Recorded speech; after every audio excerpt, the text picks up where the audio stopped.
কাঁচা আম ফুরিয়ে যাওয়ার আগেই তৈরি করুন আম কাসুন্দি আর বছর জুড়ে সংরক্ষণ করে রাখুন। সবার ঘরে ঘরে থাকা সামান্য কিছু উপকরণ দিয়েই মাত্র 15 মিনিটে দোকান থেকেও মজাদার কাসুন্দি বানানো যায়, এটা অনেকেরই অজানা। আসসালামু আলাইকুম everyone, I am chef Ishika.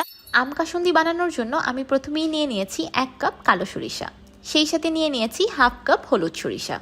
এখন 2 কাপ পানি দিয়ে এই সরিষাগুলোকে ভিজিয়ে রাখবো 10 মিনিটের মতো। এবার 4-5 বার পানি বদল করে সরিষাগুলোকে খুব ভালো মতো ধুয়ে পরিষ্কার করে নিয়েছি। 2টি মিডিয়াম সাইজের আম, আমি আমগুলোকে ছোট ছোট করে কেটে নিয়েছি। সেই সাথে দিয়ে দিচ্ছি 1 ইঞ্চির মতো আদা, 4টি কাঁচামরিচ, 1 টেবিল চামচ লবণ আর 1 কাপ পানি। এবার সবকিছু একসাথে খুব ভালোভাবে ব্লেন্ড করে একটা স্মুথ পেস্ট তৈরি করে নিব। এবার একটি প্যানে দিয়ে দিলাম 3 কাপ পানি। পানিতে দিয়ে দিলাম 1 চা চামচ হলুদের গুঁড়া, 1 চা চামচ মরিচের গুঁড়া আর হাফ কাপ চিনি।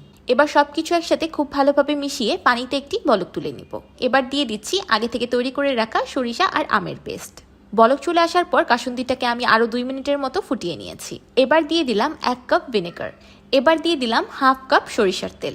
এবার চুলার মিডিয়াম টু হাই হিটে রান্না করতে থাকবো কাসুন্দির সাথে তেলটা সম্পূর্ণ মিশে যাওয়া পর্যন্ত। মাত্র 1.5 কাপ সরিষা আর 2টি আমেই কিন্তু অনেকগুলো আম কাসুন্দি তৈরি হয়েছে। যে কোনো এয়ারটাইট বোতল বা বয়ামে ভরে এই আম কাসুন্দিগুলোকে নর্মাল রুম তাপমাত্রায় সংরক্ষণ করতে পারবেন বছর জুড়ে। আমার আজকের এই আম কাসুন্দি রেসিপিটি আপনাদের কাছে কেমন লাগলো আমাকে অবশ্যই কমেন্ট করে জানাবেন।